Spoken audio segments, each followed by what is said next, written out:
حضرات سلام علیکم یا علی مدد۔ حضرات جیسا کہ آپ جانتے ہیں کہ اس وقت پھر ایک علی کا دشمن سامنے آیا ہے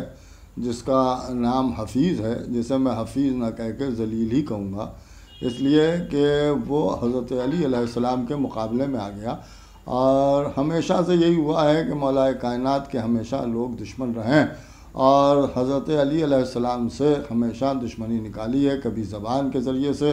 اور کبھی لوگوں نے قلم چلائے ہیں، لیکن مولا کائنات کی وہ ذات ہے کہ دشمن فضائل گھٹانا چاہتا ہے لیکن وہ خود گھٹ جاتا ہے، لیکن فضیلت آل محمد کبھی گھٹتی ہوئی نظر نہیں آتی۔ اور کھلی ہوئی بات ہے کہ کسی کی کوئی بات کا کسی آل محمد کے اوپر اثر ہونے والا نہیں ہے۔ بڑی بڑی حکومتیں آئیں اور چلی گئیں اور بڑے بڑے تخت و تاج اسی دشمنی میں ختم ہو گئے، لیکن آل محمد کے فضائل روز روشن کی طرح سے آج بھی دنیا کے سامنے آیا ہے۔ آج بہرحال حضرت علی علیہ السلام کی شان میں گستاخی کی گئی اور ان کو جوابات بھی بہت سے مل گئے اور کافی لوگوں نے حضرت علی علیہ السلام کی بات کا دفاع کیا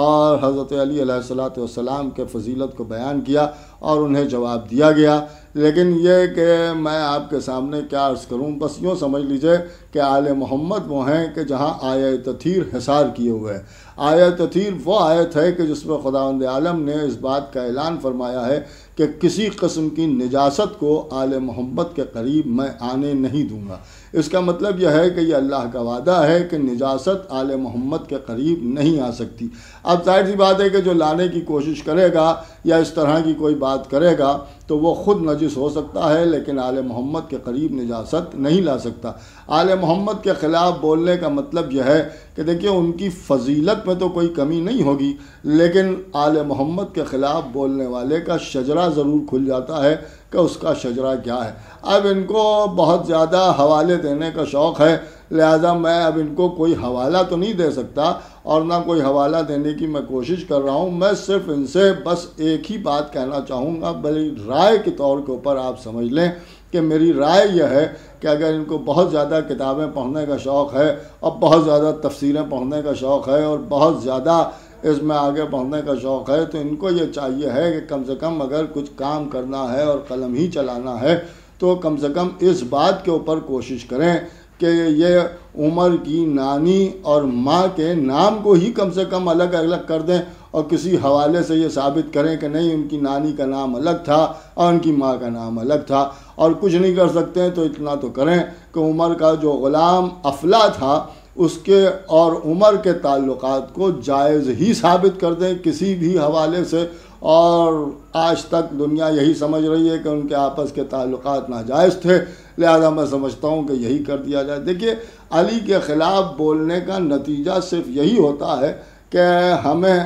آخر میں آ کے عمر پر لعنت کرنا ہی پڑتی ہے، اور ہم اسی لیے عمر پر لعنت کرتے ہیں اور برعمر لعنت کہتے ہیں، جس کے بعد سارے سنیوں کو تکلیف ہونے لگتی ہے۔ لیکن سوال یہ پیدا ہوتا ہے کہ اگر حضرت علی کی بات ہوتی ہے تو سارے مسلمان چیخ چیخ کر کہتے ہیں کہ ہم بھی مانتے ہیں، ہم بھی مانتے ہیں، ہم بھی مانتے ہیں۔ سوال یہ پیدا ہوتا ہے کہ اس وقت ایک علی ابن ابی طالب کے خلاف ایک شخص بول رہا ہے، بھونک رہا ہے، اس کے خلاف کوئی کیوں نہیں آواز اٹھاتا؟ یہ ایک عجیب و غریب بات ہے کہ قرآن کی بات آ جائے تو سارے مسلمان تڑپ تڑپ کے سامنے نکل آتے ہیں، اور جس کے لیے رسول اللہ نے فرمایا کہ علی قرآن کے ساتھ ہے، قرآن علی کے ساتھ ہے، علی المال قرآن والقرآن مال علی، تو یہ ایک عجیب و غریب بات ہے کہ قرآن کے معاملے میں سب سامنے آ جائیں گے اور جہاں سے آل محمد کا مسئلہ آئے گا سب پیچھے ہٹ جائیں گے۔ لیکن پیچھے ہٹنا یا آل محمد کے خلاف بولنا خود اس بات کی دلیل ہے کہ جب شجروں میں کوئی خرابی ہوتی ہے تبھی آل محمد کے خلاف بولا جاتا ہے۔